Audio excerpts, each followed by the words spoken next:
জিব্বান ফোড়া, বাবুই মারা, কাঁটার উপর গড়াগড়ি দেওয়া, কাঁটার উপর হেঁটে যাওয়া, এই সমস্ত নানান অনুষ্ঠানগুলো হয়ে থাকে আমাদের গ্রামে চৈত্র মাসের গাজনে।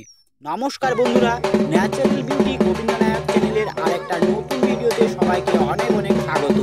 আজকের এই ভিডিওটিতে আমি দেখাবো আমাদের চৈত্র গাজন এবং চড়ক কেমন হয়ে থাকে। তাই সম্পূর্ণ ভিডিওটি সবাইকে দেখার অনুরোধ করছি। আমাদের গাজন মূলত শুরু হয় চৈত্র মাসের 27 তারিখ থেকে এবং তা শেষ হয় চৈত্র মাসের শেষ দিনে। এই ভিডিওটিতে মূলত 29 তারিখ অর্থাৎ হোমের দিন এবং তার পরের দিন 30 তারিখ যে সকল অনুষ্ঠানগুলো অনুষ্ঠিত হয় সেগুলো এই ভিডিওটিতে দেখানো হয়েছে। তাই শুরু থেকেই শুরু করছি। 30 তারিখ হোমের দিন সকাল থেকে হোম যজ্ঞ হয়, তারপর প্রসাদ বিতরণ হয়। সেই দিন আমাদের গ্রামে গাজনে যে সমস্ত ভক্তরা হয় তারা কিন্তু সারাদিন উপোস থাকে, এমনকি এক জল পর্যন্ত তারা খেতে পায় না। তারপর বিকাল দিকে বানেশ্বরকে স্নান করানো হয়। বানেশ্বরকে স্নান করানোর পর ঘাটে আগে যে দেখলেন জিব্বান পোড়া, সেগুলো হয়। জিব্বান পুড়ে যাতে জিব্বান করে সেই ভক্ত কেমন নাচছে সেটা এখন দেখুন। এগুলো সবই বাবা অনাদিনাথের মাধ্যমে। আমাদের গ্রামে যে বাবা শিব রয়েছেন তিনি অনাদিনাথ, তার উৎপত্তিকাল সঠিকভাবে কেউ বলতে পারেন না। বাবা অনাদিনাথ মাটি ভেদ করে উৎপত্তি হয়েছে। এখানে দেখুন ভক্তকে জিভে বান তুলে দেওয়া হয়েছে, তাও তিনি কেমন নাচছেন। এরপর বান তুলে দেওয়ার পর তিনি বেল পাতা চিবিয়ে দিলে সম্পূর্ণ সুস্থ হয়ে যাবে, আর কোনো ব্যথা কিছু অনুভব হবে না তার। জিব্বানের পর্ব শেষ হলে তারপর চলে ডন্ডি কাটা এবং গড়াগড়ি দেওয়ার পালা। আমাদের পুকুরটি থেকে শিব মন্দিরের দূরত্ব প্রায় 7 কিলোমিটারের কাছাকাছি।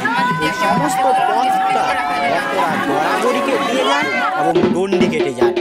এরপর ডন্ডি কাটা গড়াগড়ি দেওয়ার পর চলে আগুন খেলা। এখানে যে দেখতে পাচ্ছেন লাল গোসগোসে আগুন, ওই আগুনগুলো গোটায় তারা ছড়িয়ে দেবে।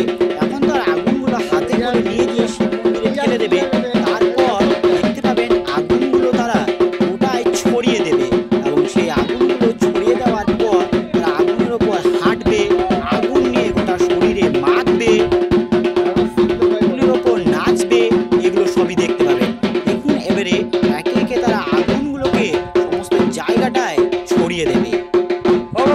আমাদের গ্রামে রয়েছেন বাবা অনাদিনাথ এবং বাবা কাশেশ্বরনাথ।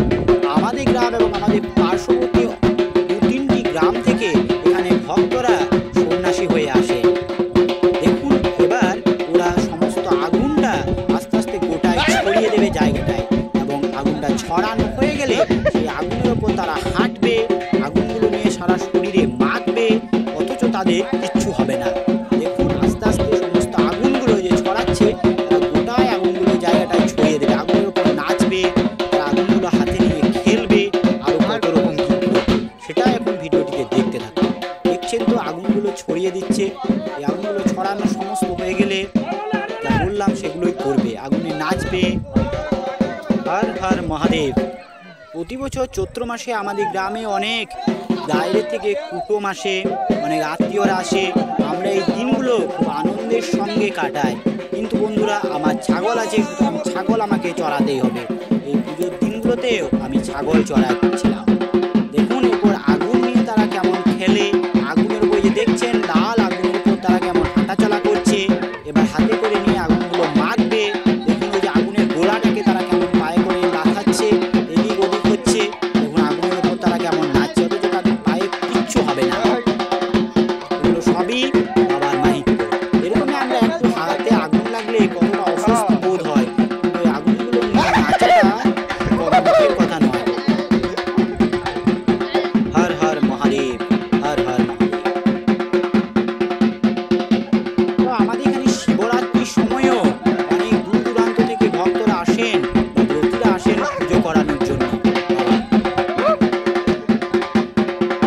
এই যে নিম গাছের তলায় যে ঠাকুরটা রয়েছে ওটা বানেশ্বর, ওটাকেই স্নান করানো হয়। এই আগুন খেলার পর্ব মিটে গেলে তারপরে হয় দোলশিব, অর্থাৎ দুটো কাঠ বেঁধে দেওয়া আছে। সেই কাঠগুলোতে উপর দিকে পাগুলো বেঁধে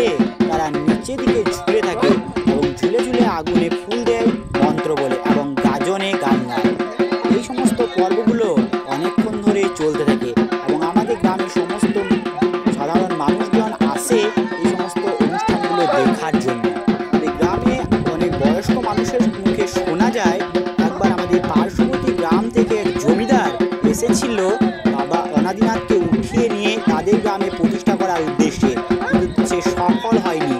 সে যত নিচের দিকে ঘুরতে যায় ততই আরো বিশাল আকৃতির হয়ে যায় এবং তত নিচের দিকটা আরো মোটা হয়ে তারা প্রায় 20 ফুট পর্যন্ত ঘুরেছিল, তবুও তার শেষ করতে পারেনি।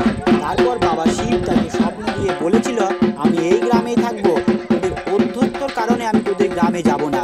তোরা প্রথমে অধ্যত্ত দেখিয়ে আমাকে উঠিয়ে নিয়ে যাওয়ার চেষ্টা করলি, আমি তোদের ওপর প্রসন্ন হয়নি। তোরা যত নিচে ঘুরে যাবি আমাকে তত উঠিয়ে তো নিয়ে যেতে পারবি না। এরপর চলে বাবুই খেলার পালা। দেখছেন এটা একটা বাবুই, ভক্তরা একে একে আসে, দুটি হাত বাড়িয়ে দেয় এবং অন্য একজন ভক্ত এসে তার হাতে জোরে বাবুই মেরে দেয়। এগুলা গাজনেরই আমাদের একটা অঙ্গ। দেখুন এক এক ভক্তরা আবার আসবে এবং এক একজন ভক্তের হাতে এভাবে বাবুই মেরে দেওয়া হবে।